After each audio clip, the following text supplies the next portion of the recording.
मला म्हणते पाटील काही करा फक्त पाडा बनू नका. एक मंत्री माझ्याकडे आला, ते म्हणे दुसरा शब्द नाही का काही. म्हणलं कोणचा?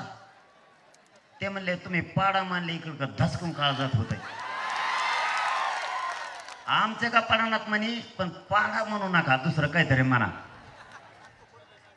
एका पाडा शब्दाने जर तुमची ही फजिती झाली आणि जर मराठ्याने नाव घेतलं तर तुमच्या नावाचा बॅलेट पेपरवर मतदानच निघणार नाही. माझ्या मराठ्यांना आणि आम्हाला राजकारणात नाही जायचं.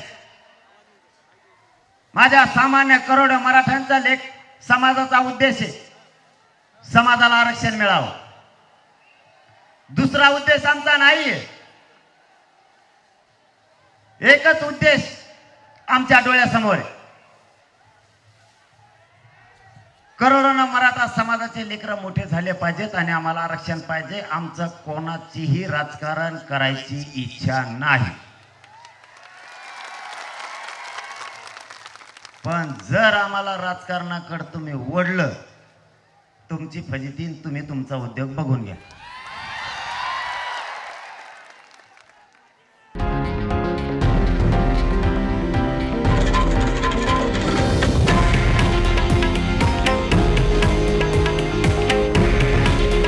हे आहे देशातील नंबर 1 न्यूज नेटवर्क आणि आपण पाहत आहात TV9 मराठी. काळजी तुमची, हित महाराष्ट्राचं.